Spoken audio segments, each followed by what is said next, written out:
All right, what's up guys? We're here with Maddie, who just had her very first powerlifting meet in the USAPL. And so, because we know each other, I had the honors of getting to coach Maddie for this powerlifting meet, and we had a lot of fun. We did a 12-week meet prep. She hit PRs in every single lift.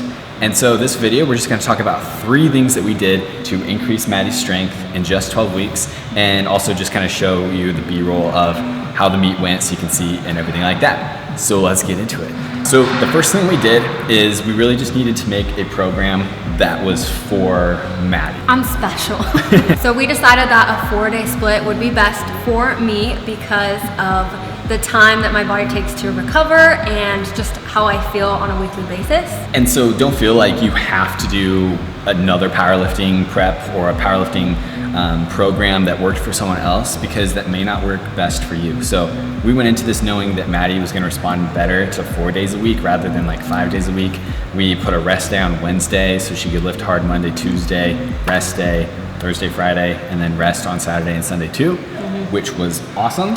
Yeah, it was perfect for me, especially the rest on Wednesday specifically, because that's the day that I always know I just feel wrecked and my sessions suck. So he worked with me on that. And for Maddie specifically, I knew that she does better if she gets to lift heavier more often.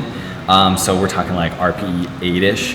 And so without overdoing it, we're able to kind of, have her lifting heavy, have her feeling confident with heavy weights without going overboard, still being able to recover, things like that. So number 1 tip is just know your body, know what you're gonna respond best to, so you can basically balance, heavy weights, recovery, and just confidence going into the heavy lifts. Everyone recovers at a different pace. Everyone responds differently to strength training, so it definitely depends on the person. Yeah, depends on the person. Number 2, we have training specificity.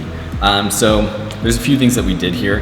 For one, Maddie, before, she wasn't actually training for powerlifting at all. I wasn't training strength at all. Like at all. I hadn't deadlifted in almost a year. Like not even volume deadlift. I wasn't doing it at all. Yeah, so we had to specify her training. Basically what that means is, like, for powerlifting, if you're gonna, compete at a powerlifting meet, you need to be doing squat, bench, and deadlift pretty often. So something we did is we specified her training. We actually kind of got rid of, bodybuilding type stuff that she was doing before. It was extra volume. Yeah.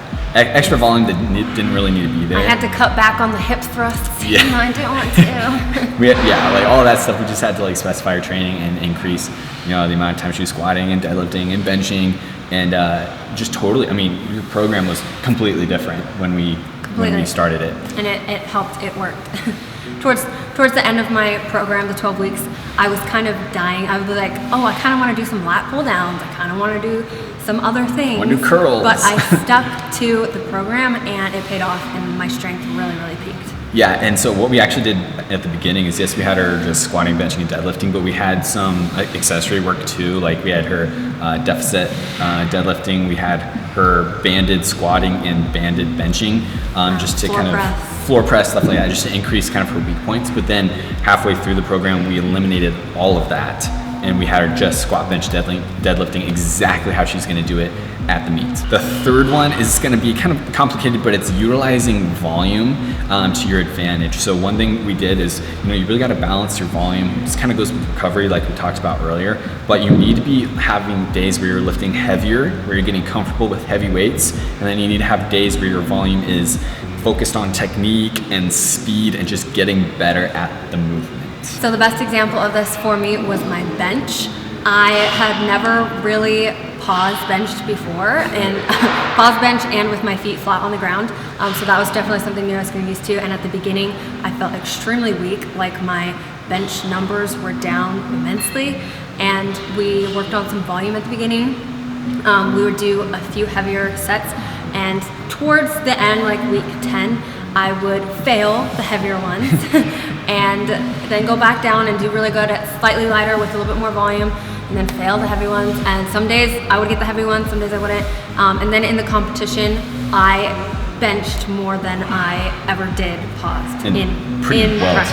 And I did it easily and very well. Yeah, so we had like the heavier day at the beginning of the week, and then we had a lighter technique day, which is really important because having the undulated periodization like that, heavier and lighter days, like she was able to work on the technique on the lighter days, but still get accustomed to heavier weights on the heavier days. And what we did is we tapered it off at the end, which is a standard peaking process where you're doing a lot more volume, a lot more sets, a lot more reps towards the beginning of the training block, and then at the end she was doing just a few sets, few reps, working on her singles, just utilizing volume. That's when it started to get really good. And it was just like day and night, in a 1 week to 2 week period, she just peaked her strength insanely and just popped up. Yeah, so if you're getting ready for a powerlifting meet, you want to taper your volume off. You want to work on heavy lifts on one day, you want to work on technique and speed another day, maybe even have a third day just to get a little bit more volume and taper that off as well. But utilizing volume and tapering things off, and that kind of style of lifting is going to increase your strength very, very well. And a bonus tip, so I guess number 4, we made sure to kind of practice how she was going to do it in the meet. So for instance, so like for instance, if in the meet you're going to squat first and you're going to bench second. So rather than having a day where you come in and you just bench or something like that, you're always going to squat first and then bench second and get used to that, because it's pretty awkward, honestly. Benching after you squat. Yeah, it is. It's hard. And keep in mind too, we fit all of my training into the 4 days a week. So I would have squat and then bench on one day, and then the next day I would deadlift. Towards the end, maybe I would deadlift and bench on the same day, but I would always squat, bench, then deadlift, squat, bench, then deadlift, and that helps a lot. And then even days with like bench, then deadlift, and it's weird, but that's how you're gonna do it in the meet, so you better get used to it. All right, guys, thank you so much for watching this video, and if you want to, you can follow Maddie on her journey with strength and everything like that on her Instagram right here. Hopefully you like this video, and I think it's applicable for guys and girls who are interested in getting stronger. If you don't already, we offer coaching at our website down below, whether it be for powerlifting, bodybuilding, all the above. Highly recommend this coach if you're gonna do a powerlifting competition. Make sure to check out our other videos, like the video if you haven't, subscribe to the channel if you haven't, and we will see you in the next one. Peace out. Peace out.